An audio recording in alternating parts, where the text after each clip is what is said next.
Հաղորդման հովանավորն է «Տուն դեպո» կահույքի խանութ սրահը։ Հաղորդման հովանավորն է Dream Park հյուրանոցառեստորանային համալիրը։ Հաղորդման հովանավորն է Աջափնյակ բժշկական կենտրոնը։ Բարի լույս երկրի մարդիկ, դուք կրկին կադրում տեսնում եք ինձ եւ իմ գործընկերուհի Դիանային, նշանակում է Բարև երկիրն է եթերում։ Բարի լույս Արմին, բարև երկիր, բարի լույս մեր հրաշալի հեռուստադիտողներ, այո ես եւ Արմինեն սիրով եւ ժպիտներով սկսում ենք մեր կիրակնօրյա աշխատանքը, վայելելով արդեն արևի շողերը, դա հիանալի է։ Այսօր փետրվարի 22-ն է, օրը կիրակի, մենք իհարկե բարև երկիրը չէինք լինի, եթե չունենայինք մեր հավատարիմ գործընկերներին, նրանք են Տուն դեպո խանութ սրահը, Աջափնյակ բժշկական կենտրոնը եւ Dream Park հանգստյան գոտին։ Այո, հատկապես Dream Park-ի մասին վերջերս մենք շատ ենք խոսում, որովհետև նախորդ շաբաթվա մեր նկարահանումները այնտեղ էին, ինքներս համոզվեցինք, թե լորվա այդ գողտրիկ անկյունում որքան գեղեցիկ վայր է Dream Park-ը, որքան հարմարավետ եւ որքան համեղ։ Այո, եւ երբ գնում ես քաղաքից դուրս, համոզվում ես, որ մայրաքաղաք հետ գալը որքան էլ սիրում ենք, որքան էլ գեղեցիկ է մեր մայրաքաղաքը, բայց այո, օդը մաքուր չէ եւ չես ուզում պարզապես վերադառնալ։ Բայց պարտավոր ենք, որպեսզի ձեր առավոտները գունավորենք, գեղեցկացնենք, տեղեկատվությամբ եւ երաժշտությամբ լցնենք։ Հիշեցնեմ նաեւ այն հասցեները, որտեղով կարող եք հետևել մեր թողարկումներին, դրանք են Երկիր մեդիայի YouTube-յան ու Telegram-յան ալիքները, ինչպես նաեւ Երկիր մեդիայի ու Բարև երկրի Facebook-յան ու Instagram-յան էջերը։ Սկսենք արդեն Արմինե չշատախոսենք։ Այո։ Այսօր մեծ պահքի երկրորդ կիրակին է, որն ունի Արարչության երկրորդ օրվա ու այս կյանքի երկրորդ դարի խորհուրդը եւ կոչվում է արտաքսման կիրակի։ Ադամն ու Եվան դրախտից արտաքսվեցին ոչ այնքան մեղքի պատճառով, այնքան մեղքը չխոստովանելու եւ միմյանց մեղադրելու պատճառով։ Սա մեզ հիշեցնում է անհնազանդության պատճառով Ադամի եւ Եվայի դրախտից արտաքսման, ինչպես նաեւ մեղքի ու մահվան դառնության ճաշակման մասին եւ հայտնում Քրիստոսի միջոցով մարդու դրախտին կրկին արժանանալու մասին։ Սիրում եմ, երբ կիրակի առավոտները սկսվում են այսպես հոգևոր խորհրդով եւ զրույցներով։ Շարունակենք համաշխարհային տոնացույցում փետրվարի 22-ը նշված է որպես հանցագործությունների զոհերի աջակցության օր, ըստ 1990 թվականին Բրիտանիայի կառավարության կողմից հրապարակված հանցագործությունների զոհերի հրովարտակի։ Օրվա նպատակը քրեական գործողությունների հետևանքով տուժած մարդկանց խնդիրների վրա մասնագետների եւ հանրության ուշադրությունը սևեռելն է։ Իսկ այն մասին, որ հանցագործությունների զոհերն աջակցության կարիք ունեն եւ առաջին անգամ խոսվել է ավելի վաղ 1985 թվականին ՄԱԿ-ի գագաթնաժողովի ընթացքում։ Այդ ժամանակ հաստատվել է հատուկ հռչակագիր, որով սահմանում են քրեական միջադեպերից տուժած մարդկանց հետ աշխատանքի սկզբունքները, ինչպես նաև բարոյական եւ նյութական փոխհատուցումը, արդարադատության առանձնահատկությունները եւ այլ հարցեր։ Թերևս սա կարեւոր է, որովհետեւ շատ դեպքերում մարդկանց թվում է, որ եթե մարդը ունի խնդիր օրենքի հետ, ապա նրա իրավունքները պետք է ոտնահարվեն եւ շատ հաճելի է, որ դեռևս 1985 թվականից կա նման օրենք։ Այո, եւ ոչ մի օր եւ ոչ մի բարև երկիր առանց առողջության եւ հիվանդությունների մասին խոսելու եւ մարդկանց իրավունքների։ Այո, այսօր նշվում է նաեւ էնցեֆալիտի միջազգային օրը։ Նշենք, որ էնցեֆալիտը գլխուղեղի հյուսվածքի բորբոքումն է, որն ուղեկցում է նյարդաբանական ախտանշաններով, այդ թվում տենդով, գլխացավով, ցնցումներով, ճանաչողական խանգարումներով։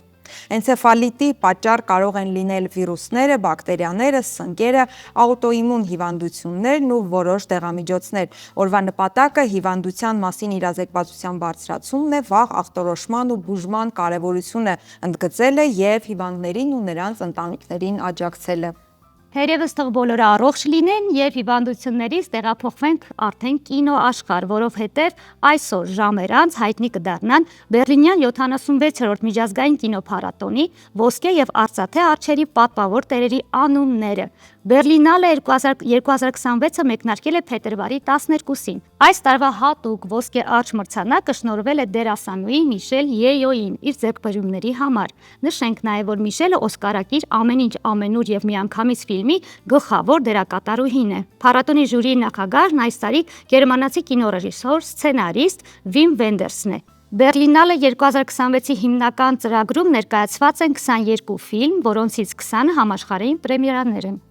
Իդեպ 8 տասնյակից ավելի կինոաստղեր ու կինոգործիչներ քննադատել եւ բաց նամակ են ուղարկել փառատոնի կազմակերպիչներին, որոնք թույլ չեն տվել բարձրաձայնել Գազայում տիրող պատերազմական իրավիճակի մասին, քանի որ ըստ նրանց փառատոնը հովանավորող Գերմանիայի կառավարությունն ակտիվորեն պաշտպանում է Իսրայելին։ Բերլինալեի տնօրեն Տրիշա Տատլը արձագանքելով բողոքի ալիքին ասել է, որ կինոգործիչները պարտավոր չեն քննարկել կամ մեկնաբանել աշխարհաքաղաքական գործընթացները, քանի որ կարող են նույն թեմայի վերաբերյալ տարբեր կարծիքներ ունենալ։ Իհարկե ասում են արվեստը պետք է քաղաքականությունից դուրս լինի, բայց նաև չպետք է մոռանանք, որ արվեստը եւ արվեստի գործիչները ունեն այն բարձրախոսը, որով կարող են բարձրացնել իրենց ձայնը, իրենց բողոքի ձայնը հատկապես աշխարհում տիրող տարբեր իրավիճակներին եւ մենք միասին քննարկում էինք որքան է ճիշտ թե սխալ, ես էլ եմ համաձայն քեզ հետ։ Նրանք ասելիք ունեն եւ պետք է իհարկե ասելիք ասեն թե արվեստի, թե խոսքի միջոցով ինչու ոչ։ Այո, ինչի չի կարելի կարծիք հայտնել։ Կարելի է։ Շարունակենք սիրելի հեռուստադիտողներ։ Իսկ հա Ռուսաստանի Օմսկ քաղաքում անցկացվող լարային աղեղնային գործիքների կատարողների մրցույթում հաղթողը հայտնի է։ Վիլհելմ Շպետի անվան միջտարածաշրջանային բաց մրցույթի ջութակ անվանակարգում լավագույնն է ճանաչվել պատանի ջութակահար 18-ամյա Էդուարդ Դայանը։ Հայաստանի ներկայացուցիչը նվաճել է նաև մրցույթի Գրան-պրին։ Ներկայումս մի շարք մրցույթների դափնեկիր Էդուարդը սովորում է շվեյցարական Զախար Բրոնի ակադեմիայում։ Մեր տաղանդաշատ երիտասարդները շնորհավորում ենք։ Այո, շնորհավորում ենք։ Եվ մի հետաքրքիր նորություն, թերևս 2-ամյա անգլիացի փոքրիկը դարձել է բիլիարդի ամենաերիտասարդ չեմպիոնը եւ հայտնվել Գինեսի ռեկորդների գրքում։ Փոքրիկ Ջուդ Օուենսը հայրիկի խոսքերով նրա մեջ տաղանդ անմիջապես երևացել է առաջին անգամ խաղային կին ձեռքը բռնելուց հետո։ Քանի որ հասակը թույլ չէր տալիս, ռեկորդակիր փոքրիկը խաղում էր բիլիարդի սեղանին կամ հատուկ աթոռակի վրա կանգնած։ Իրականում շատ հաճելի եւ հետաքրքիր Գինեսի գրքում տեղ գտած ինֆորմացիա է։ Այո, շոտլանդացի 22-ամյա Էմիլիա Մանտոնն էլ համաշխարհային ռեկորդ է սահմանել, ստեղծելով աշխարհի ամենամեծ փափուկ խաղալիքը։ Հիշիր, որ ես դեռ այստեղ եմ անվանումով խաղալիք կապիկը 15 մետր երկարություն ունի եւ պատրաստված է գործվածքից, ծղոտից եւ վերամշակված շինարարական տախտակներից։ Էմիլիան ասել է, որ նախագծի հիմնական շեշտը դրա չափսերն են, որպեսզի մեծահասակներն այս հսկա խաղալիքին նայելիս իրենց զգան ինչպես մանուկ։ Շարունակալի է։ Այո, շարունակելով փափուկ խաղալիքների թեման, Կապիկի հետ։ այո, մենք այս շաբաթ մի փոքր տխուր, բայց նաև հետաքրքիր դեպք գրանցվեց Ճապոնիայում, փոքրիկ կապիկ Պանչի հետ կապված, նրա անունը Պանչ է։ Եվ հիմա դիտում ենք մի տեսանյութ իրական փոքրիկ կապիկի մասին, որի մենակությունը եւ տխրությունը նույնպես փափուկ խաղալիքն է, այսպես ասած, փարատում եւ լրացնում։ Պարզվում է նրա մայրը նրան լքել է կամ չի ընդունել եւ նա փոխարենը նրան նվիրել են փափուկ կապիկ խաղալիք եւ նա նրանից չի բաժանվում ու ձագուկը իրականում ամբողջ աշխարհում դարձել է վերջին օրերի ամենաքննարկված աստղը։ Կարծում եմ պետք է դիտել եւս մեկ անգամ այս տեսանյութը, նույնիսկ դիտողներ եղած կլինեն, բայց դիտենք, հետո արդեն կվերադառնանք։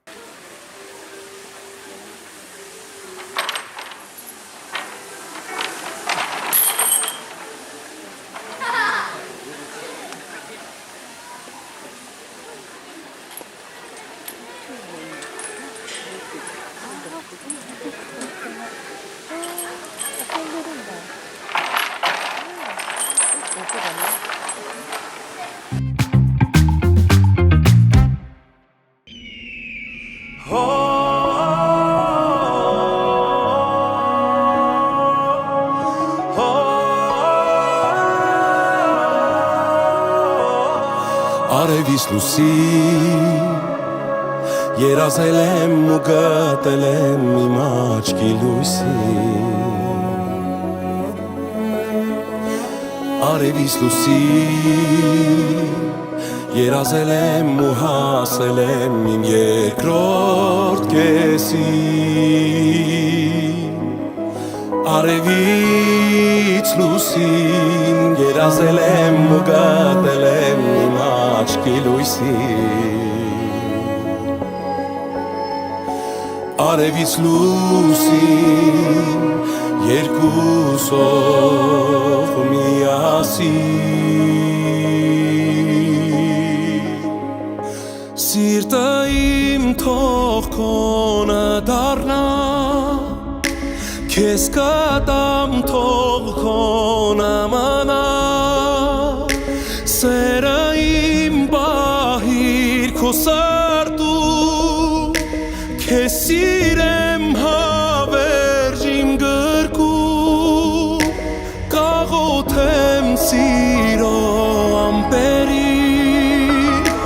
Իմ հեքիաթն ես իմ անթերին Դու բախտից նվեր ինձ հասած Երազանքն ես իմ երազած Արևից լուսին երազել եմ ու գտել եմ իմ աչքի լույսին Արևից լուսին երազել եմ ու հասել եմ իմ երկրորդ կեսին Արևից լուսին երազել եմ ու գտել եմ իմ աչքի լույսին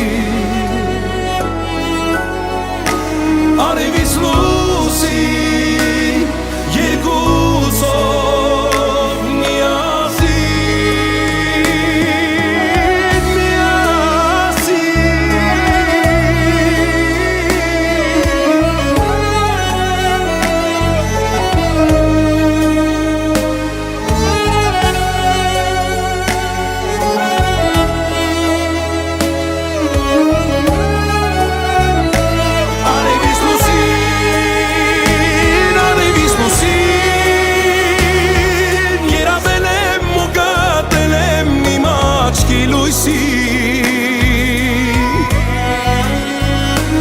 Արևից լուսին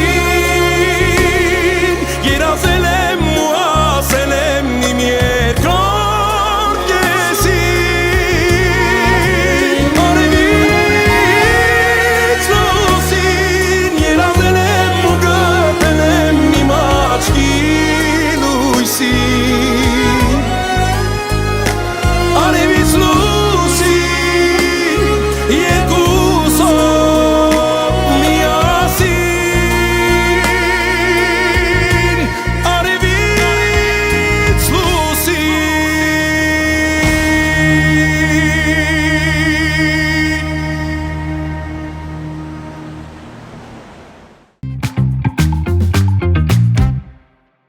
Բարի լույս սիրելի հեռուստադիտող, Բարև երկիրը շարունակում է իր ընթացքը, նշանակում է նաև ժամանակն է խոսելու թատրոնի մասին, ինչպես մենք սիրում ենք։ Քանի որ փետրվարի 23-ին եւ 24-ին Հակոբ Պարոնյանի անվան երաժշտական կոմեդիայի պետական թատրոնի բեմ կբարձրանա Բլոկադա նոր ներկայացում։ Եվ հենց այդ ներկայացման մասին էլ զրուցելու ենք մեր հյուրերի հետ։ Բեմադրող ռեժիսոր Սեդրակ Գոջամանյան, բարի լույս, պիեսի հեղինակ Անի Մաղաքյան եւ դերասան Բորիս Մելքոնյան, բարի լույս, բարի գալուս մեր տաղավար։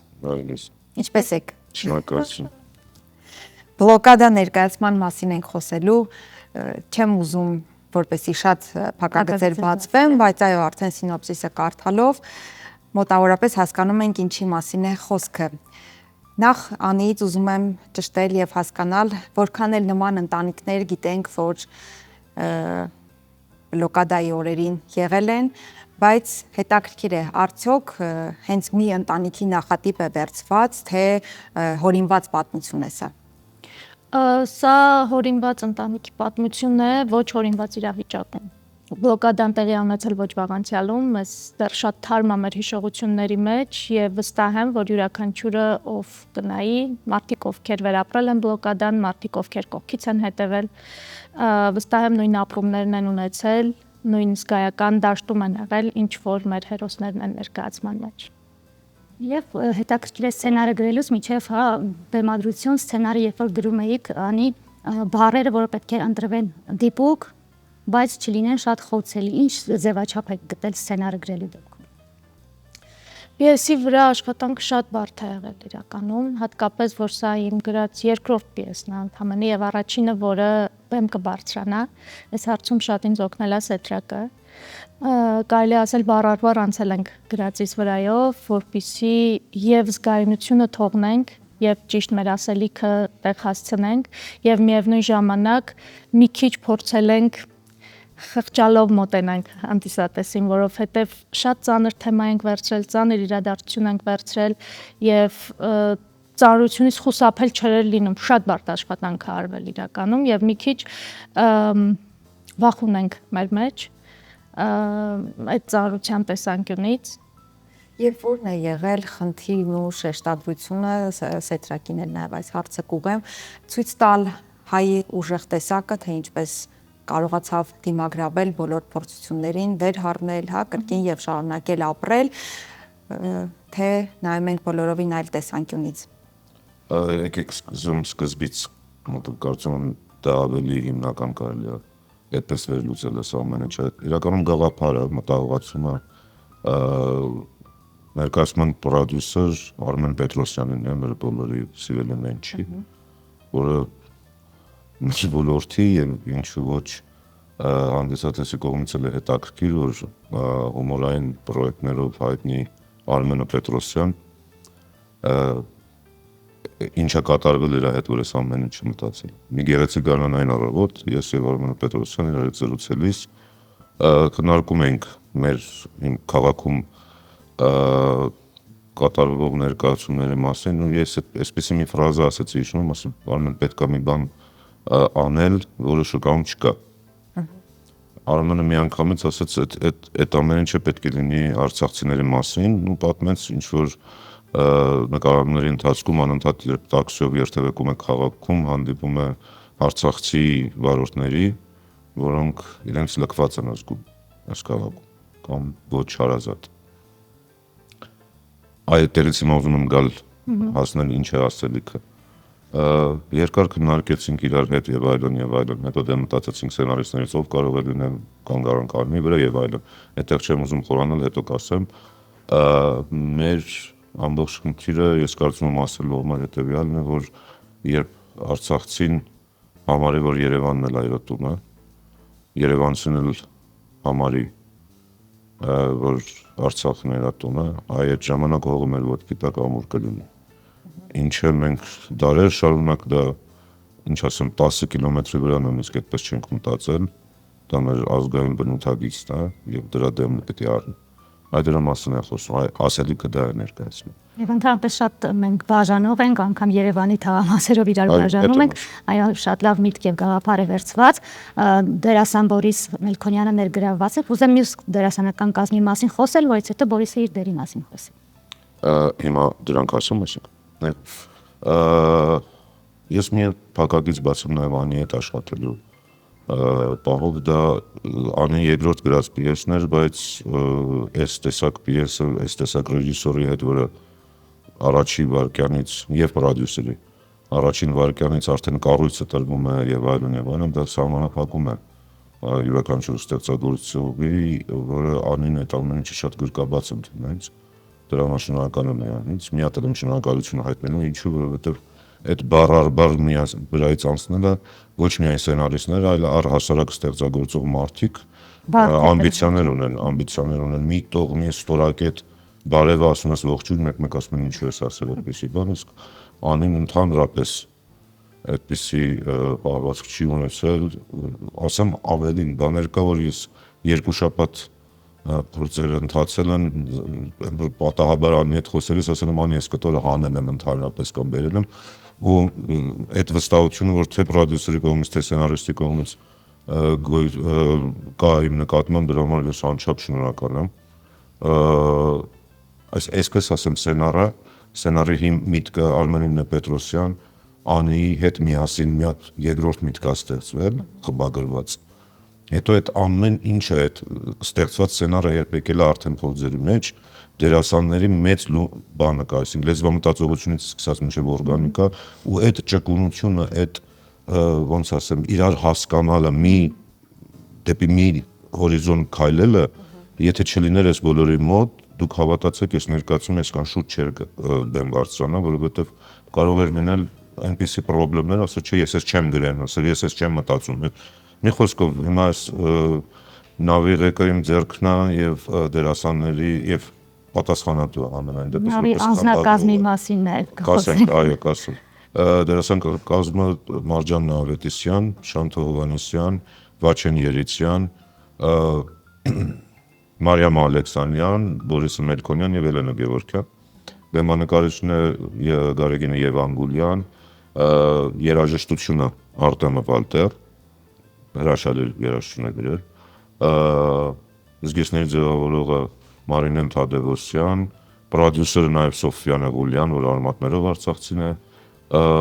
Շատ ամուր թիմ է հավաքվել։ այ դեռ կուլիսներից այն կողմ լիք մարդիկ են աշխատում, որոնք հիմա ասեմ չեմ հիշելու։ Ամենայն դեպս դերասանական կազմը էսպես։ Անի հետաքրքիր է, ունեցել եք շփում արցախցիների հետ, թեկուզ ոչ ուղղակիորեն ներկայացման հետ կապված, այլ նրանց հոգեվիճակը հասկանալու, հա, յուրաքանչյուր իրավիճակում գուցե որևէ դրվագ վերցնելու, խոսք վերցնելու նրանցից։ Իրականում կյանքի բերումով ես 2 տարի ապրել եմ Շուշիում իմ ընտանիքի հետ եւ արցախցիների հետ կապը այսպես թե այնպես շատ ամուր ա եղել միշտ եւ պատերազմի ժամանակ եւ բլոկադայի ժամանակ անդադ կապ կար ընկերների հետ, ծանոթների հետ։ Իհարկե որոշ բաներ մնացել են, նստվածք են տվել ոչ իմ անձնական ապրումների, այլ իմ ընկերների ապրումներից։ Ինչ վերաբերում է հենց պիեսում, ինչից եմ օգտվել, ինչ նյութերից, բնականաբար ցանկացած գործի ժամանակ ինչ որ research ես անում, փորձ ես անում բան գտնելու, կա podcast YouTube-ում, ցավոք հիմա երևի թե, այո, այնտեղ արցախցիներ են հյուր գալիս ու մի քանի թողարկում լսեցի ու կա դրվագ, որ ես շատ կուզեմ, օրինակ իրենք անպայման պիեսը նայեն ու կհասկանան, թե որ դրվագի մասին է խոսքը, որ իրենց հյուրը պատմել էր ու ես դա շատ փոքրիկ այդպես դիալոգով օգտագործել եմ պիեսի մեջ։ Իհարկե շատ եմ լսել, շատ հարցազրույցներ, շատ զրույցներ այդպես, որ Իսկ բարբարային դրվագներ կան ներկայացման մեջ։ բարբարային դրվագներ կան, բայց Սեթոն երևի այդ մասին ավելի Բայց եկեք նաև Բորիսին խոսք տան։ Բորիսը թող իր կերպարի մասին պատմի, դերի մասին։ Իմ կերպարի անունը Հայկ է։ Նա երիտասարդ տղա է, որը մասնակցել է պատերազմին ու ավարտելուց հետո ամեն ինչ արել է, տարբեր, այսպես ասած, մախինացիաներ, որպեսզի չտեղափոխվի Հայաստան, մնա Արցախում։ Պատմությունը կայանում է այդպես, հետո գալիս են իմ կերպարի քույրը եւ քրոջ ամուսինը, որպեսզի ինձ տանեն Երևան ու այդ գիշեր բլոկադան սկսվում է, արդեն մնում ենք այնտեղ։ Կասեք այս աշխատանքը, այս դերը ձեր համար ինչով առանձնացավ, ինչ որ բան միջև այլ կարծիք ունեիք փոխվեց, կա յուրահատկություն այս դերում։ Դերի մասին հենց դերից չէ, բայց Կերպարից։ sense մի հատ բան կատարվեց, որ դե բնականաբար ինչքան էլ խոսենք, ինչքան էլ չգիտեմ, այս ամեն ինչի մեջ լինենք, մեկ ամ ինչը վերջ չենք հասկանա, բայց ընդհանուր պիեսից ասեմ, որ մի փոքր երևի ավելի շատ հասկացա, թե ինչա կատարվել այնտեղ, հա, այդ բլոկադայի ժամանակ ամկերացրեցի, հասկացա բառը սխալ է, որովհետև հասկանալ մեկը չի ստացվի, եթե այնտեղ չես եղել։ Ինձ թվում է այդ առումով էլ ներկայացումը շատ կարևոր ասելիք ունի, որ թեկուզ մենակ են որ մարդիկ գան ու տեսնեն ու մի փոքր զգան, մի փոքր պատկերացնեն այդ ամենը ինչա կատարվել այնտեղ, ոնց են մարդիկ այդքան ժամանակ ապրել ու ինչ ապրումներ են ունեցել, դա էլ շատ մեծ բան է։ Կերպարը շատ ուրախ եմ, որ եւ շնորհակալ եմ, որ վստահված է նման կերպար, մի քիչ վախենալու է պատասխանատվության առումով, որովհետեւ թե այդ կերպարը, թե ընդհանուր թեման այնպեսին է, որ դժվար է էլի մոտենալ այդ թեմային, ահա որ պատասխանատու, որովհետև չգիտեմ, եթե այլ ներկայացումներում մի բան կարա չստացվի ուղենք, մի բանը կարա ինչ լինի, մի բան կարանք թերանանք, այստեղ ավելի շատ ես վախենում, որ կթերանաս, որովհետև չի կարելի, չգիտեմ։ Եվ նման կերպարներ կերտելու դեպքում ոչ միայն ասելիք ես փոխանցում, այլ կարծում եմ յուրաքանչյուր դերասան ինքը հա բնավորության որոշակի շերտեր է բացում, իր հույզերն է կարողանում եւ բացահայտել եւ կառավարել եւ հասկանալ ինչպես կվարվեր ինքը նման իրավիճակում։ Դե Նաեւ բարձրությունը կայանում է դրանում։ Հա, չէ, ինքը շատ բարդ է, որովհետեւ ցանկացած իրավիճակ, նենց իրավիճակ է, որ չես էլ կարող պատկերացնես, էլի, եթե չես եղել, ես չեմ եղել այդ իրավիճակում, որտեղ իմ կերպարն է գտնվել ու մի քիչ այդ էլ է բարդություն, օրինակ ես Սեթոյի հետ շատ ենք փորձերի ժամանակ խոսում, ես ինչ խաղում եմ, ինձ այդ ամեն ինչը կեղծ է թվում, ինձ թվում է որ չէ, դե տենց չի եղել, ուրեմն sense չի, անդադ խոսում ենք ինքնից հանգստացնում։ Չէ, լավ է, այդքան մի անհանգստացի, բայց մեկ այն բանը կա, որ ես տրամաբանորեն երբ որ մոտենում եմ հարցին, ես գիտակցում եմ, որ դե Եթե չեմ ապրել, ուրեմն վերապրված է։ չէ, ամեն դեպքում դերասանական արվեստը նեցա, որ հիմնականում այս բաները զգալում որ չես ապրել, բայց այս թեման է, որ կերպարի սրբությունից է գալիս։ Ահա, երևի շատ Կերպարի սրբությունից, նկարագրեց։ որտեղ սիմվոլիկա է ինքը, անընդհատ Բորիսը դեք ոնց որ այնպես սրբության չի ուզում կպնել։ Իսկ ես ասում եմ Ամենդ կարող ես չէ, ես լիովին չզգալ, բայց այս դեպքում Վախենալու պատասխանատվության մասին, հա, որը չգիտեմ ինչքանով եմ արդարացնում թե չէ, բայց հեսա էլի կասի չի, ես սկսեցի։ Բայց տեսնենք։ գովեք Բորիսին, որ ինքնավերի Այսքան ոգևոր վիրայով։ պատասխանատու է։ Եղավ գովում եմ։ Շնորհակալ։ Չէ, իրականում գիտեք ինչպես է դերասանական կազմում գալու համար։ Իսկ այնտեղ մեգա էմոցիոնալ դերասաններ են ընդգրկված։ Մարջան Ավետիսյան, Շանթ Հովհաննիսյան, մի սերունդ, որոնք ունեն, գիտեք, դժվար է այդ տեսակ դերասաններին օգտագործել բեմին, օգտագործել վատ իմաստով չեմ ասում։ Ու ինչ որ մի բան, որպես ռեժիսոր զգաս, որ այդ մաքսիմալ էներգիան չես, մաքսիմալ ունակությունները չես օգտագործել, որտեղ այդպես բախտ մեկ-մեկ ավիճակ։ Հետո Վաչեն ու Մարիամ ավելի սերնդակից են, Բորիսը փորձ ունի, բայց ավելի ինքը հայտնի է որպես կադրի մեջի դերասան, Էլենան ընդհանրապես նոր հայտնությունը, որ ես վստահ եմ ներկայացումից հետո կինոների փորձ ունի, բայց այս ներկայացումից հետո մի այլ կարգի եմ սիրել ու այս 3 սերունդին միասին միտեղ ունենալը ու իրենց մեջ պահել հավասարակշռությունը, որտեղ տեսեք ես ներկայացումը հերոս չունի, բոլորը հերոս, բոլորը ոչ սև մարդ կա, ոչ սպիտակ,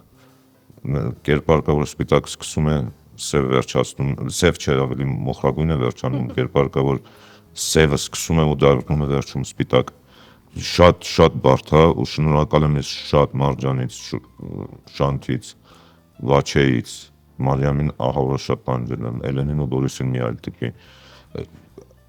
տեղեր կա, որ ասենք ինչ-որ մի խորհուրդ է տալիս դերասանները, մանավանդ ավելի երեց դերասանները, արագ ինձ ասում են, բայց կներես էր, ասում չէ, ասեք ժողովուրդ, ասեք, որ մոտենա ես դպրոցներում։ Իսկ մնացած գործերի դեպքում եք դուք այդքան բաց ու լսող դերասաններին, թե այս գործը կարծես մի փոքր ստիպում է։ Այս գործում ավելի քիչ եմ լսել, իրական։ ավելի խստապահանջ է։ Ավելի խստապահանջ եմ եղել, որովհետև տեսեք ես դեռ երբ չէի հայտնվել Հայաստանում, ավելի դրամա գործերի ռեժիսոր եմ եղել Պարսկաստանում, պարսկական իրականության մեջ եւ այլն։ Երևանյան պայմաններ ինձ պարտադրեցին գնալ դեպի կոմեդիա, բայց սա իմ սկզբնաղբյուրն է։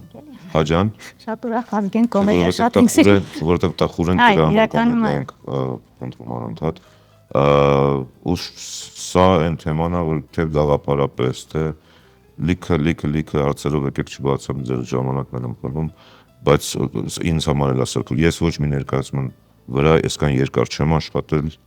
այսքան պատասխանատու չեմ եղել, փառք Աստծո, սա առաջին ներկայացումն է, որի մեջ ես պրոդյուսեր չեմ, շատ լավ է, շնորհակալություն Լենչին եւ Սոֆային եւ Արութին ստալու համար, ամենայն դեպս ես այլ։ Ես Անին մի հարց ունեմ, Անի, իրականում որքան էլ դառը կամ դժվար ինչ-որ պատմություններ վերցված լինեն, խոսք ու զրույցի ընթացքում չի կարող միայն տխրություն տիրել, կոմեդիայից խոսեցինք եւ սցենարի կանոնները եւ բեմի կանոններն են, չէ՞, թելադրում, որ տեղ-տեղ պետք է հանդիսատեսին բաց թողնել, ինչ ձևաչափով է այդ պահը պահել, այսինքն հումորով, թե իրավիճակով։ Բնականաբար ի սկզբանե է խնդիրը այդպես դրված եղել, որ մենք չենք փորձելու զորով արդյունք կորզել ու անընդհատ նեղել, լացածնել հանդիսատեսին, չէ, մենք պահում ենք շատ մարդկային փոխհարաբերություններ բեմի վրա եւ հումորային դրվագներ կան խոսքով արտահայտվող եւ իրավիճակային հումոր կա, այնպես որ շատ տարբեր էմոցիաներ են լինելու, շատ հետաքրքիր է լինելու այդ առումով, տատանումները շատ են եւ այդ ավելի ամրացնում է իհարկե պիեսը որպես գործ եւ ներկայացումը ընդհանուր առմամբ, որտեղ լաց, այնտեղ ծիծաղ։ Կյանքի օրենքն շատ կներեք մի հատ բան հարցեցիք, ես Ջեյմս Յոսյան ուղեղը գնաց ուրիշներ կներեք։ բաղբարների մասին խոսեցինք, ուրեմն մենք այնտեղ բնականաբար ունենք արցախցի ընտանիք, որը 3 սերունդ ու նաև այս կողմը մենք արցախցիների վրա ասեմ այսպես պիեսը տվեցինք, սարքեցինք արցախցիներին արցախերեն։ Հետո այդ մտավախությունը եկավ, որ սա բոլորի համար պետք է հասկանալի լինի, հետևաբար մենք բարբառը օրինակ Դեդոյի կերպարի վրա պահել ենք ավելի շատ, որը շանթի կերպարը, հետո Մարջանին ավելի քիչ, Էլենինը ավելի քիչ, արցախցիները երբ խոսում են իրար հետ փորձում ենք մաքսիմալ հասկանալի, բոլորին հասկանալի արցախերենով, դա արցախերենը մասում ու լեզու այն կարծիքով։ Այդպես է, հետո անընդհատ բան անում, ավելի քչանում է։ Այդ պետք է անենք, որովհետև Արցախը իմ կարծիքով յուրաքանչյուր հայի պատմությունն է, ինչքան էլ որ բլոկադան արցախցիների հետ ա եղել, բայց իմ կարծիքով աշխարհի յուրաքանչյուր անկյունում ինչ հայ կա, այդ ինքը իր անձնական պատմություն ունի Արցախի հետ։ Մինիմում մենակ կամ շատ տխրել է Արցախի բաղ, կամ շատ ուրախացել է դրա հաղթանակով եւ այլն, ու այդպես պետք է նայել։ Իսկ կերպարների մեջ բոլորը Արցախից են, արցախցի են, թե Երևանից էլ կան, որպեսզի հասկանանք։ Չէ, մի մասն են Արցախից, տունը որտեղ կատարվում են իրադարձությունները, Արցախցու տուն է իր բնակիչներով եւ հյուրերով, ովքեր կյանքի բերումով այնտեղ հայտնվում են Երևանից։ Շատ լավ, որից ձեր կերպարից արտահայտություն կամ միտք, որը երբ ասում են բլոկադա, երբ ասում են այս ներկայացումը, ձեր մտքին գալիս է օրինակ։ Արտահայտություն գուցե։ Անգիստ վարեսենար։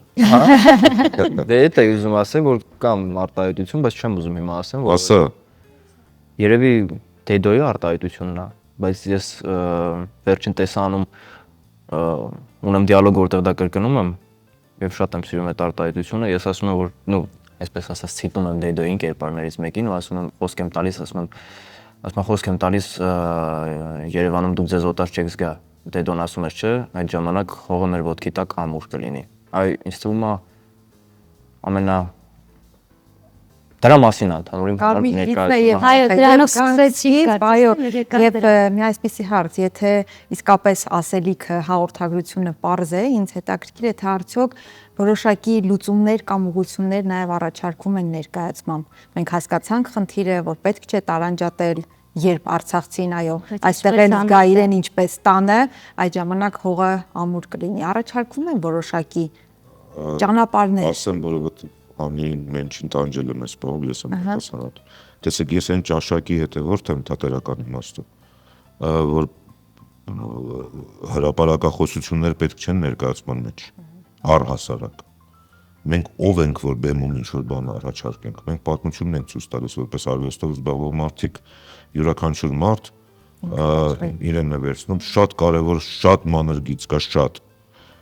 մարդիկ հիմա մեր հասարակության մեջ կան, որ համարում են Արցախը վերջացած թեմա։ Ըստ իս այդ մարդիկ այդպես չեն, ուղղակի դա պաշտպանողական ձև։ Չկա տենց մարդ իմ կարծիքով, չկա տենց հայ, որ մտածի Արցախի թեման վերջացած է, որտեղ Արցախի թեմա ինչու եմ ասում, որտեղ իմ կարծիքով Արցախը հարց չի, Արցախը հայրենիք է, որ ասում են Արցախի հարց, ֆազերից գցում են, այսինքն ինչ հարց։ Առհասարակ մենք լուծումը արտահայտությունը լուծում է իմ կարծիքով։ Դուք խայծը տալիս եք մտորելու։ Իհարկե, հա, ով ինչպես ապրել է, իր ինտելեկտի, իր միջավայրի եւ այլնի համեմատությամբ, առհասարակ այդ ներկայացումները, որ վերջում հերոսը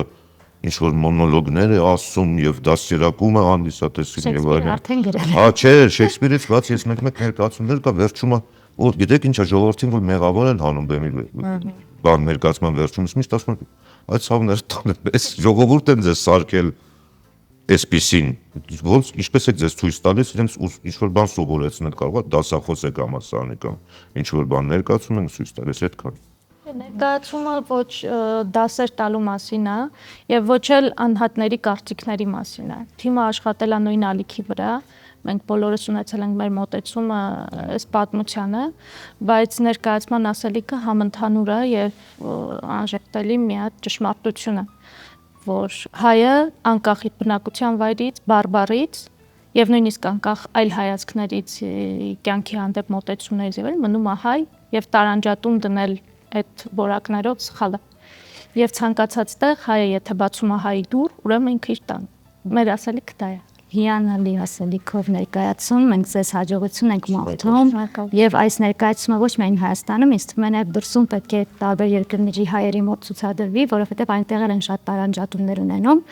Հաջողություն ենք մաղթում ամսի փետրվարի 23-ին եւ 24-ին Հակոբ Արոնյանի անվան երաժշտական կոմեդիայի պետական թատրոնի բեմում կլինի բլոկադա ներկայացումը։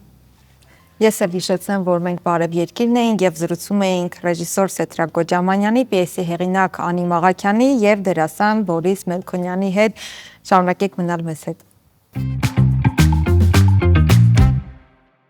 Բարև երկիր, բարելույս սիրելի հեռուստադիտողներ, եթե հենց նոր եք արթնացել, այս պահին առաջարկում ենք ձեզ մեր մատյանեջը, բոլորիդ կողմից շատ սիրված, այսօր Հայաստանի ժողովրդական արտիստ, հայտնի ռեժիսոր Արտավազդ Փելեշյանի ծննդյան օրն է, համաշխարհային կինեմատոգրաֆիայի դասականը դառնում է 88 տարեկան։ Շնորհավորում ենք, հպարտանում Եվ շատ ուրախ եմ, որ մենք նրա ժամանակներում ենք ապրել եւ կարողացել ենք գոնե մասնագիտորեն նրա հետ շփվել եւ նրանից հենց լսել այն ամենը, ինչը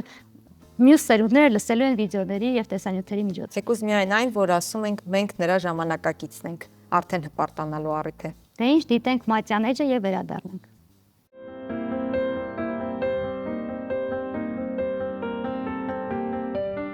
Կինոռեժիսոր, Հայաստանի Հանրապետության արվեստի վաստակավոր գործիչ եւ ժողովրդական արտիստ Արտավազդ Փելեշյանը ծնվել է 1938 թվականի փետրվարի 22-ին։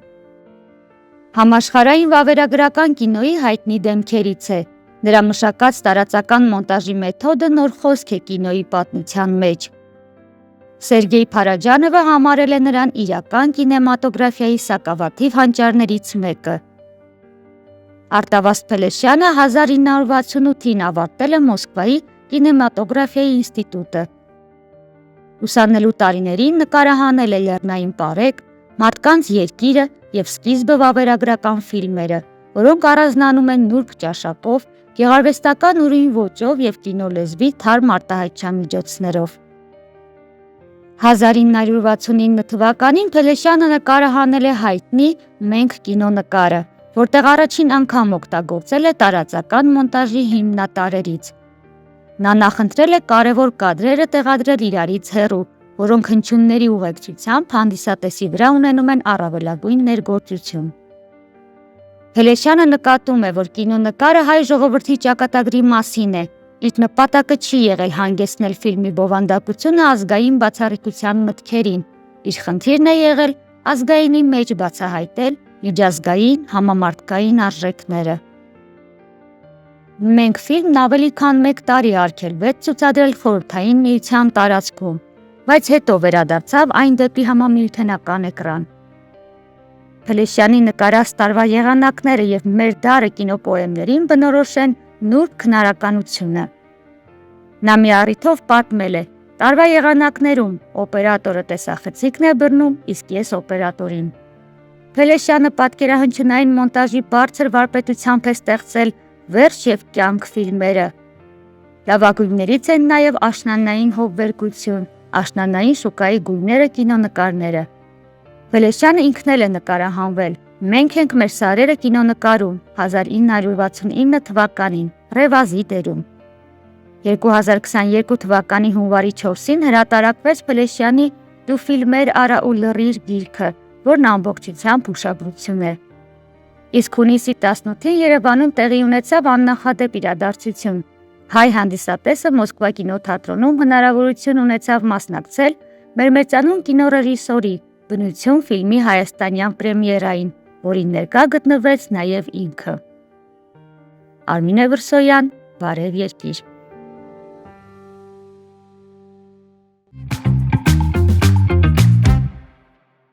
Բարև երկիրը շարունակում է իր ընթացքը, սիրելի հեռուստադիտողներ, այսօր շատ հետաքրքիր է, որ Արցախի թեման կարմիր գծով անցնում է մեր եթերում, հիմա էլ մեր հարգարժան հյուրերի հետ շարունակելու ենք խոսել հենց Արցախից ու Արցախ վերադարձի մասին։ Այո, քանի որ փետրվարի 18-ին անցկացվել է հայ ուսանողությունը Արցախի համար ուսումնասիրությունների մրցույթի եզրափակիչ հանդիպումը, որը կենտրոնացած է Արցախի վերադարձի իրավունքի ուղղությամբ։ Մրցույթին ներգրավված են եղել հայ ուսանողներ տարբեր երկրներից, իսկ մնացած մյուս մանրամասները արդեն մեր հյուրերի հետ կզրուցենք։ Հոյդա բյուրոյի երիտասարդական գրասենյակի պատասխանատու Ցողիկ Աշգյան, բարի լույս, եւ Հոյդա Հայդատի կենտրոնական գրասենյակի ծրագրերի պատասխանատու Գևորգ Ղուկասյան, մեր հարգելի գործընկեր։ Բարի լույս։ Բարի գալուստ մեր տաղավար։ Շնորհակալություն։ Մեր տաղավարում է լավ Գևորգ, թե ձեր։ Երկուսում է։ Այստեղ ավելի լուսավոր է, ավելի դրական, ենթադրում եմ նաև խոսակցության թեման ավելի թեթև, ավելի այո, գուցե ավելի հետաքրքիր։ Այն տաղավարում ինքն ավելի բարձ թեման են, էլի հետաքրքրություն կա, բայց քաղաքականությունը հատկապես փորձագիտական քննարկումը իր առանձնահատկություններ ունի, այսպեսի շփումը իր։ Այո, շատ ուրախ եմ, որ հավանում եք եւ մեր տաղավարը եւ կարծում եմ հետաքրքիր զրույց ենք ունենալու։ Գանք սկզբից եւ հասկանանք հայ ուսանողությունը Արցախի համար ուսումնասիրությունների մրցույթ։ Ինչ է սա նշանակում։ Ուրեմն Հոյդա բյուրոյի երիտասարդական գրասենյակը 2023 թվականի 23-24-ի միջև առաջին մրցույթը կազմակերպեց, որ հայ ուսանողությունը Արցախի համար կգոչվեր։ Բնականաբար այն ժամանակ առաջին մեր փորձն էր համահայկական դարողությամբ ուսումնասիրություններում մրցույթ կամ հետազոտություններում մրցույթ իրականացնելը, բայց թեմաները բոլորը նույնպես Արցախին կարնչվեին։ Եվ առաջին փորձի հաջողութենեն յետք 2025-26 թվականներուն արդեն երկրորդ թողարկման նախաձեռնեցինք։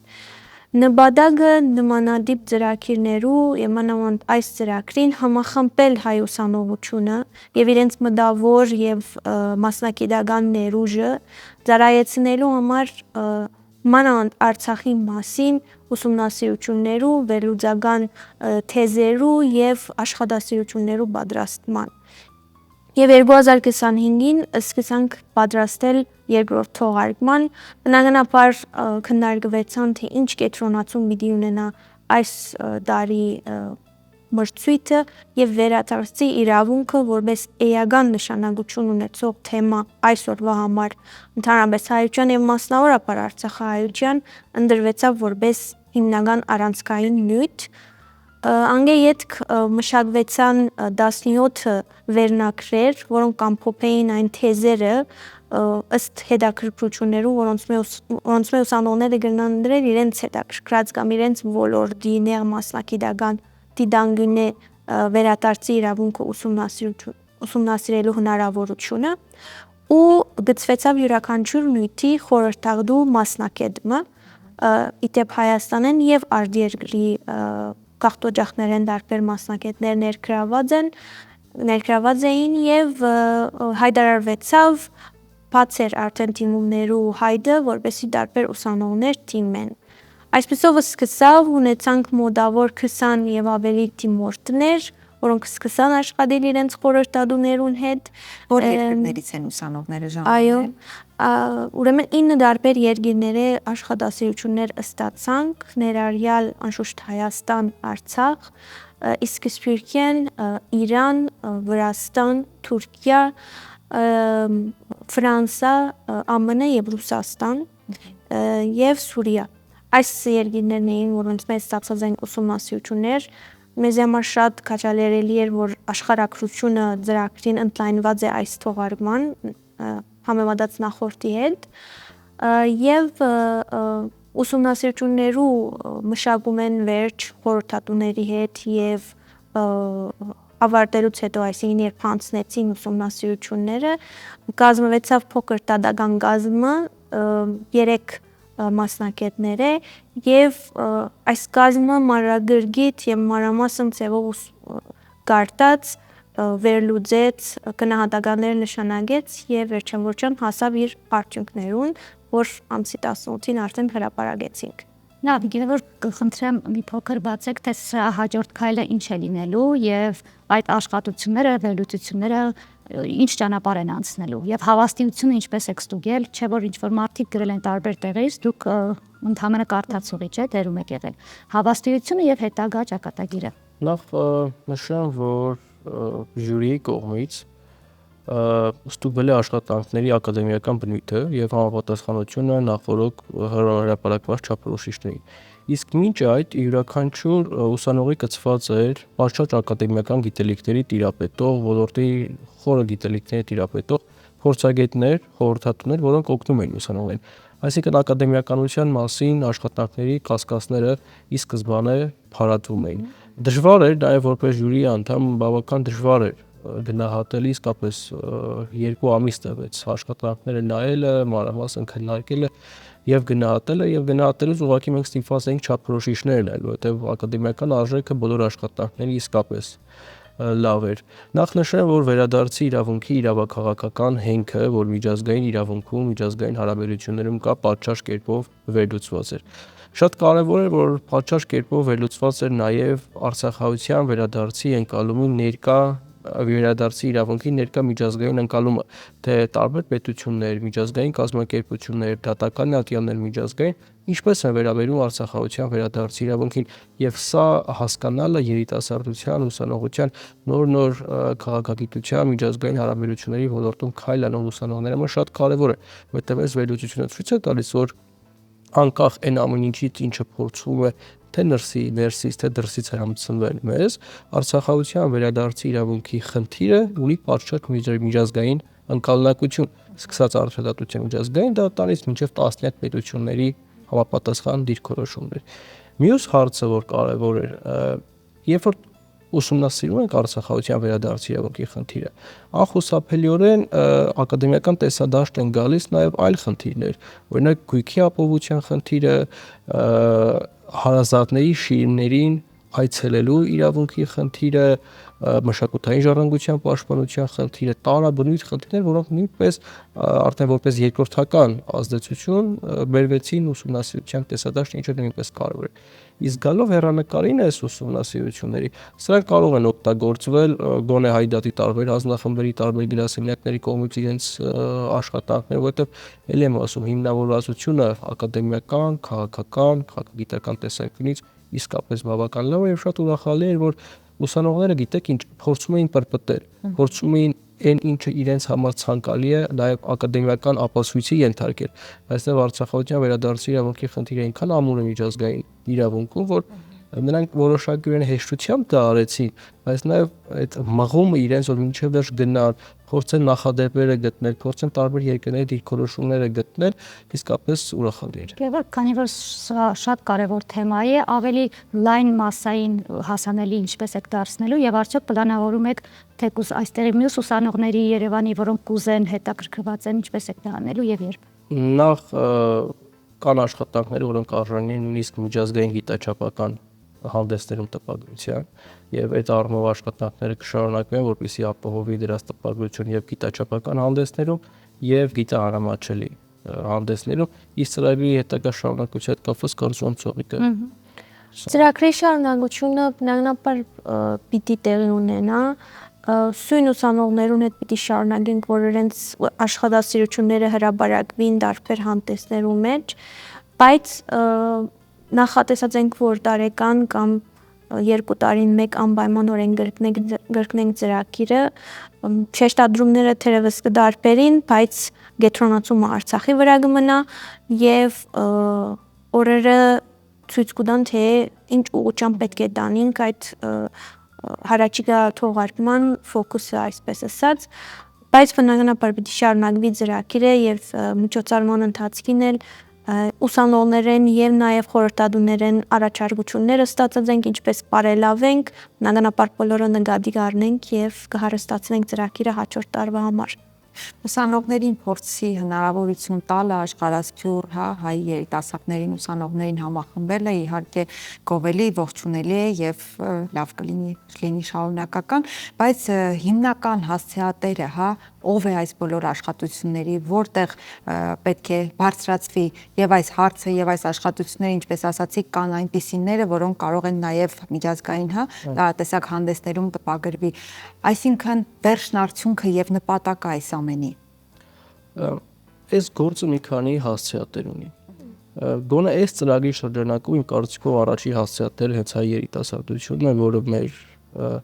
ժողովրդի պայքարի շարունակողն է։ ամենակարևորը դա է, որ նրանք հասկանան, որ Արցախահայության վերադարձի իրավունքի մասին մենակ մենք չենք խոսում են օտարները նաև եւ ցավոք սրտի այսօր արդեն խոսում են ավելի շատ քան թե Հայաստանի Հանրապետությունը որպես պետություն իր իշխանությունները հասկանան, որ սա նաև իրավական հիմնավորվածություն է, այսինքն զուտ քաղաքական ցանկություն չի։ Մեկ այլ հասցեատեր են միջազգային կարող են նման հրապարակումներ դառնալ միջազգային գիտական հանրույթի ներկայացուցիչները, քանի որ Ադրբեջանը գիտեք թե ինչ ապատեղեկատվության արշավ է սանձազերծել ամբողջ աշխարհում հսկայական ֆինանսական ռեսուրսների ներգրավմամբ։ Մեկ այլ հասցեատեր կարող են լինել միջազգային քաղաքական շրջանակները, որոնց հետ բնականաբար աշխատանքները հայ դատի համակարգի մասով գոնե տարվում են, բայց հենց երիտասարդությունը ինքնին միջազգային ակադեմիական շրջանակները շատ կարևոր է, որ միջազգային ուսանողական շրջանակները նաև այլ երկրների ոչ հայ ուսանողներ կարողանան սրանց ծանոթել, որովհետև սա շատ դինամիկ զարգացող թեմա է։ Տեսեք, երբ որ սրա վերաբերյալ հայտարարությունը արվեց, այդ ժամանակ Ամերիկայի Միացյալ Նահանգները օրինակ կոնգրեսի մակարդակով պահանջում էր Արցախահայության վերադարձի իրավունքի իրացում, խոսում էր դրա մասին, բայց գործադիր իշխանության մակարդակով չէր խոսում։ Երբ որ մենք արդեն թեման ամփոփում էինք, նորություն կար, որովհետև սեպտեմբերի վերջին Ամերիկայի Միացյալ Նահանգների պետդեպարտամենտը պաշտոնական դիրքորոշում հայտնեց առայն, որ Արցախահայության վերադարձի իրավունքի հարցը քննարկվում է եւ բայց մինչև հրապարակվելը դա չկար եւ դա ակադեմիական քննարկման առարկա կամ մասնագիտական քննարկման առարկա չէր դարձել, այսինքն սա մի թեմա է, որ անընդհատ կարիք ունի ուշադրության եւ համապատասխան սպասարկման։ Եվ հուսանք այդ ծնագնդի էֆեկտով այո կմեծանա եւ կհասնի այն բոլոր միջազգային կառույցներին ու ատյաններին, որոնք այսօր կարող են որոշակի հարցեր լուծել։ Արդարության համար պետք է նշել, որ միջազգային ատյանները խոսում են, Հայաստանի իշխանությունները չեն խոսում։ Այո, բայց ինչպես ասում են, շատ չենք քաղաքականացնում։ Մեր առավոտյան բարի ծրագիրը։ Մեկ բան ավելցնեմ, որ չափազանց դրական էր, որ այս մթնոլորտը, որ գիտի թե Հայաստանի թե սպիրտի մեջ ուսալեկության իմաստով կամ անդարբերության իմաստով եւ շատ ադեն կպարծացանվի, որ երդասարտությունը ձեր քաշած է, ճուզեր այլևս այս պայքարին մասնակից դառնալ, հոգնած է եւ այլն, այս բոլոր խոսույթին մեջ 15 ուսանողներ դարբեր քաղաքական եւ քաղաքագրթական միջավայրերում մեջ մեծող արցախցիներ եւ հայաստանցիներ եւ սպիրկահայեր դիմաց են այս ծրագրին եւ իրենց աշխատանքները կատարած են լի խանդավառությամբ, ինչպես իրենց խորհրդատուները նաեւ կվգայեն, այս ամեն ինչը կփաստե նաեւ ձևով մեզի, մեր հանրության, որ արցախահայության իրավունքներու խնդիրը այսօր մեր երդասարտության համար առաջնային խնդիր է, կշարունակե մնալ եւ այն բայկարի ոգին, որ մենք տեսած ենք նաեւ այս երդասարտներուն հետ աշխատելով, մեզի գոկեվոր է, գկոդեբնտե, որ շարունակենք աշխատանքը եւ այս դրական գեդը անպայման կուզեինք բաժնեկցիլ երիտասարդներն են, ես այո համաձայն եմ այդ մտքի հետ, որովհետև երիտասարդներն այսօր ավելի պահանջատեր են, ավելի գիտակից, առողջ գիտակցության տեր են, առանց վիրավորելու որևէ մեկին, քան թերևս ավելի ավագ սերնդի ներկայացուցիչները։ Դա փաստ է։ Բացի այդ, այսօր կարծես մեր ամբողջ հաղորդման թեման միասնականություն եւ ճիշտ գաղափարների ետևից գնալն է, մեր անախորդ հյուրի հետ եւս այն ենք խոսում, թող որ գնալով շատանան տարբեր հասարակարգերի եւ տարբեր մտածողության մարդկանց ձեզ միանալը, որպեսզի այդ ծնագնդի էֆեկտը դեպի իրոք արժեք ու լավ արժեքներ տանի։ Ունենք հավելելու որևէ բան, որ մենք գուցե բաց թողեցինք։ Չէ, օքեյ։ Շնորհակալություն ուրեմն հաջողի զրույցի համար, հաջողություն եւ ձեզ եւ կարծում եմ սա բոլորիս գործն է, մեզ բոլորիս հաջողություն այս կարևոր գործում։ Մենք բարև երկիրն ենք, շարունակում ենք մեր ընթացքը, սիրելի հեռուստադիտողներ, մնացեք մեզ հետ։ Բարև երկիրը շարունակում է իր ընթացքը, սիրելի հեռուստադիտողներ, ժամանակն է եթերը տրամադրել առողջությանը եւ բժիշկներին։ Առողջ երկիր Բժիշկ Մանուկյանի հետ էջն է այս պահին եւ այս շաբաթ Բժիշկ Մանուկյանի հյուրը Medtech Service ընկերության հիմնադիր տնօրեն Աշոտ Մանուկյանն է։ Մեր նախորդ եթերին էլ եթե կհիշեք, սիրելի հեռուստադիտողներ, խոսում էինք ոչ թե հիվանդություններից, ինչպես սովոր են լսել բժիշկներից, հեռուստադիտողները, այլ խոսում էինք ժամանակակից բժշկական սարքավորումներից ու գործիքներից, որոնք կարծում եմ գործի կեստ են եւ հետազոտության եւ ախտորոշման Կանխարգելիչ։ եւ բուժման, այո։ Այս պահին եթերը տրամադրենք ձեզ, հարգելի բժիշկներ, դուք ներկայացրեք։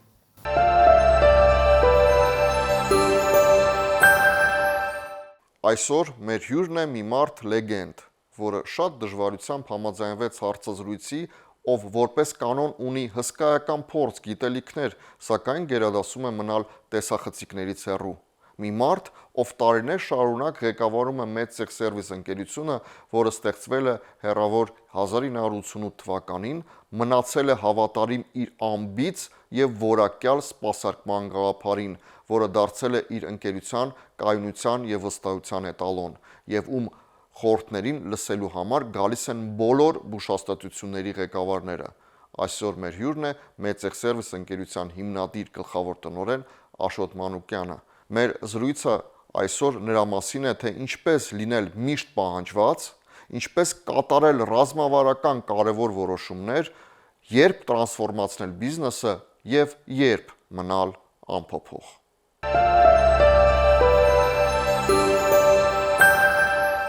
Եվ այսպես կրկին առողջ երկիրն է եթերում, ես բժիշկ Մանուկյանն եմ եւ խոսում ենք նույնպես բժշկական սարքավորումների կարեւորության մասին եւ այսօրվա մեր հյուրն է MedTech-Service ընկերության գլխավոր տնօրենը։ Բարև ձեզ։ Բարև ձեզ։ MedTech-Service ընկերություն գրեթե 40 տարի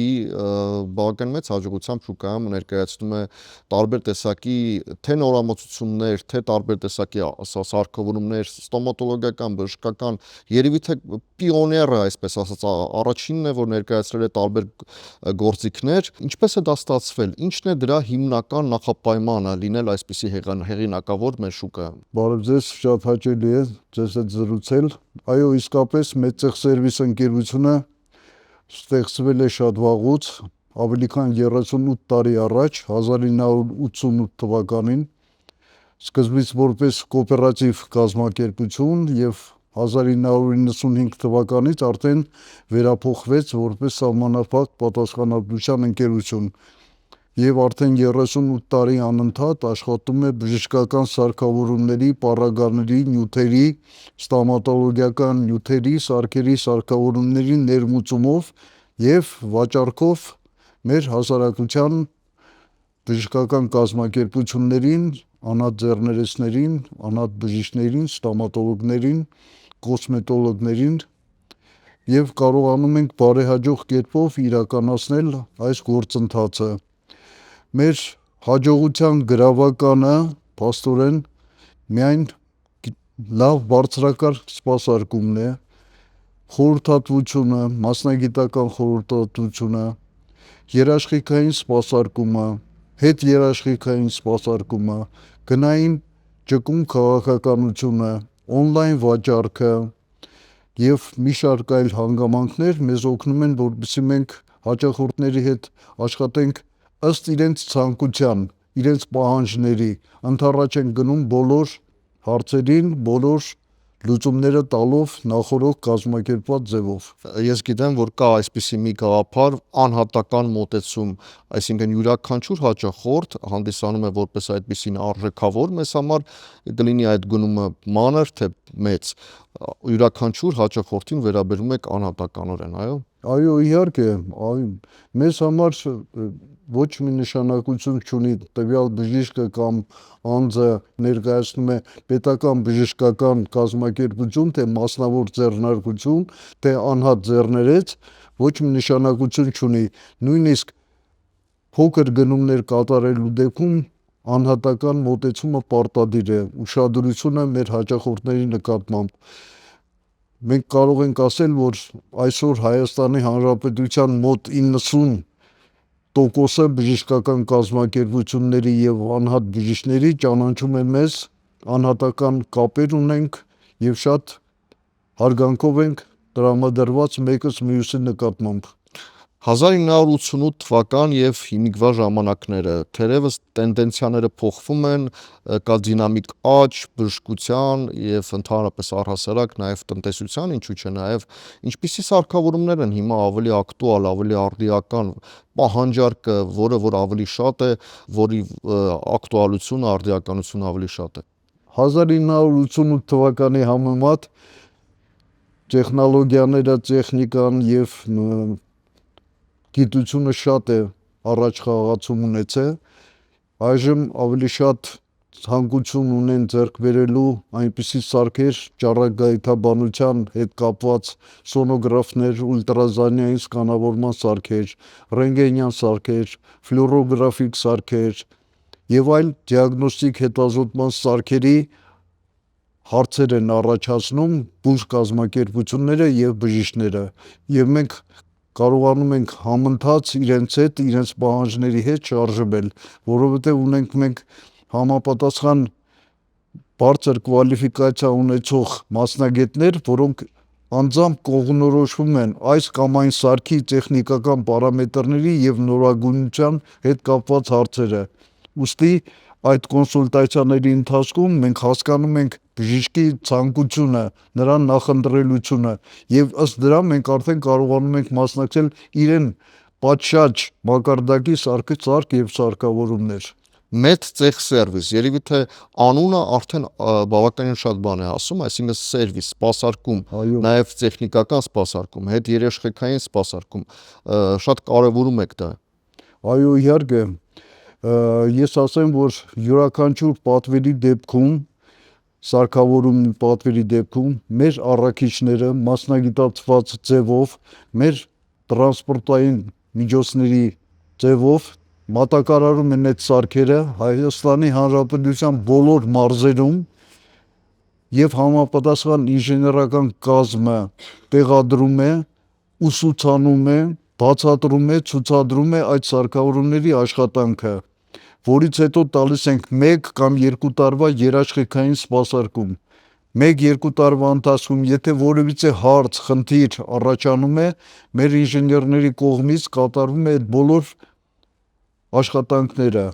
Իսկ բացի այդ երաշխիքային ժամկետը վերանալուց հետո, առաջանալուց հետո մենք կատարում ենք հետ երաշխիքային սպասարկում, որը որ նաև շատ կարևոր է։ Մեր ինժեներները բարձրակարգ մասնագետներ են, վերապատրաստված տարբեր երկրների մեր պարտնյոր կազմակերպությունների կողմից իրանց սարքավորումների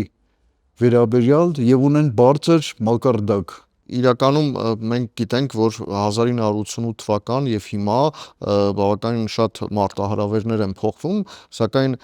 անկախ ամեն ինչից դուք բավականին ժամանակակից եք, ժամանակին համընթաց եք շարժվում որպես տնօրեն եւ առաջարկում եք նաեւ առցանց խորհրդատվություններ, նաեւ on-line վաճառքներ եք առաջարկում։ Արդյոք դա ունի հեռանկար։ Այո, իհարկե։ Մեր կազմակերպությունը կատարում է on-line վաճառքներ եւ on-line վաճառքների ծավալը գնալով ավելի մեծանում է, խորհրդատվությունը պարտադիր, միևնույն է, եթե ոչինչ չգնեն, տվյալ բուժ կազմակերպությունը եւ անհատ բժիշկները մենք կատարում ենք մաքսիմալ խորհրդատվություն տվյալ սարքի վերաբերյալ տեխնիկական բնութագրերի պարզաբանման, նրա հնարավորությունների պարզաբանման եւ այլն հարցերով։ Եվ անկախ նրանից, թե չենք ակնկալում սարքը կգնեն, թե ոչ, լրիվ ամբողջ ինֆորմացիան մենք տրամադրում ենք իրենց։ Նաև ես քաջ տեղեկացված եմ, որ հեռավոր տարիներում դուք առաջինն եք, որ ներդրել եք, այսպես ասած, մաս վճարելու տարբեր տեսակի սարքավորումները, մաս վճարելու հնարավորություններ։ Այսօր դա բավականին զարգացել է եւ կան ավելի լայն հնարավորություններ այդ ամենի, այսինքն թե լիզինգային տարբերություններ, թե ապառիկ հնարավորություններ եւ այլն։ Մի քանի խոսք եթե կարելի։ Մենք վաղուց ներդրել ենք այն ապրանքների վաճառքի ձևաչափը, որ հնարավոր է անմիջապես լրիվ ամբողջ ապրանքի գումարը չվճարեն, այլ վճարեն մաս, համապատասխան պայմանագիր կնքելով այդ անձի եւ մեծեղ սերվիսի միջև, որպեսզի մեծ ներդրումներ միանգամից չկատարեն, այլ վճարեն մաս։ Եվ ամենամեծ նշանակություն տալիս ենք նաև լիզինգային վճարումներին։ Մենք համատեղ աշխատում ենք Armenian Leasing կազմակերպության հետ, շատ հեռանկարային ձևով 0% տոկոսադրույթ 0% կանխավճար ձևով աշխատում են մեզ հետ։ Դա մեծ հնարավորություններ է տալիս, որպեսզի միանգամից գնորդը մեծ գումարներ չներդնի, այլ մաս վճարի դրա դիմաց, սակայն ստանա 100% փոխադարձ արդյունք։ Եվ գտնում ենք, որ այդ մոտեցումը շատ կարևոր է եւ մեծ սերվիսի համար եւ համապատասխան բուժ կազմակերպությունների ծառայությունների համար։ Շնորհակալություն հետաքրքիր հարցազրույցի համար։ Հարգելիներս, ամենակարևոր արժեքը թերևս դա հեղինակությունն է, որը որ պահպանում է մեծ սերվիս ընկերությունը, մնացեք մեզ հետ։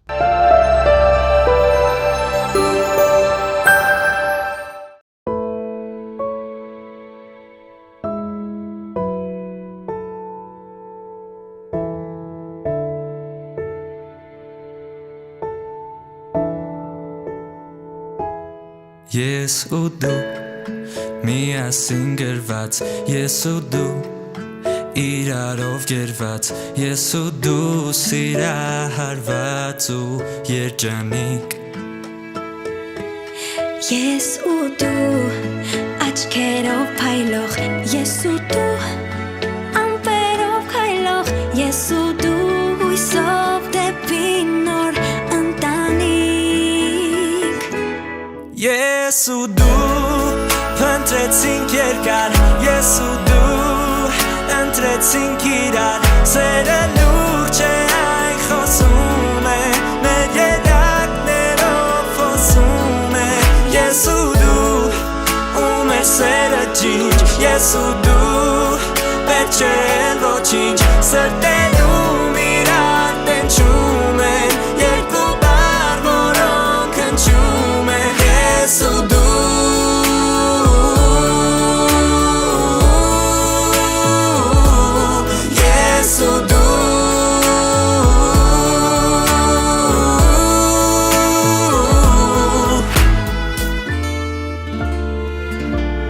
Ես ու դու իրար ձեր բռնած, ես ու դու մեր մեջքին Աստված, ես ու դու հասած պայծառ սիրո լույսին, ես ու դու գիշեր ու ցերեկ, ես ու դու որ դարձել ենք մեկ, ես ու դու ու թող աշխարհն ամբողջ սպասի, ես ու դու փնտրեցինք երկար, ես ու դու ընտրեցինք իրար, սերը լուրջ է այն խոսում է, մեր երակներով խոսում է, ես ու դու ու մեր սերը ջինջ, ես ու դու պետք չէ ոչինչ, սրտերում իրար տենչում են, երկու բառ, որոնք հնչում են, ես ու դու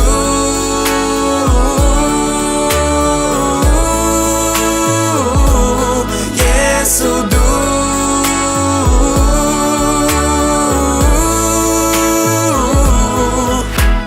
ես ու դու լույսն ենք մթության, արժանի ենք երջանկության, ես ու դու հույր ու հավիտյան, տխրության մեջ թե ուրախության, ես ու դու փնտրեցինք երկար, ես ու դու ընտրեցինք իրար, սերը լուրջ է այն խոսում է, մեր երակներով խոսում է, ես ու դու ու մեր սերը ջինջ, ես ու դու պետք չէ ոչինչ, սրտերում իրար տենչում են, երկու բառ, որոնք հնչում են, ես ու դու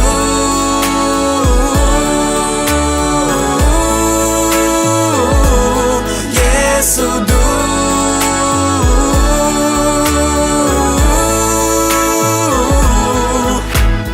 ես ու դու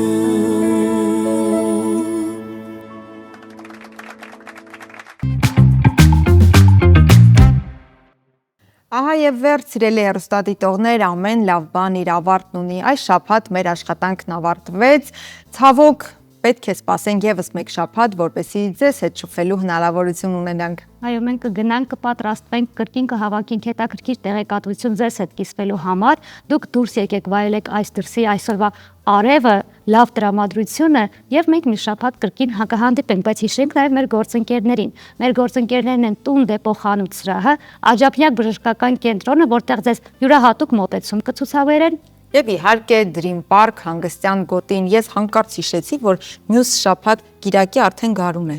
Կիրակի, կարծեմ։ Դա հրաշալի նորություն է, կարծում եմ։ Առողջ եղեք, խաղաղ, մենք կհանդիպենք մյուս շաբաթ։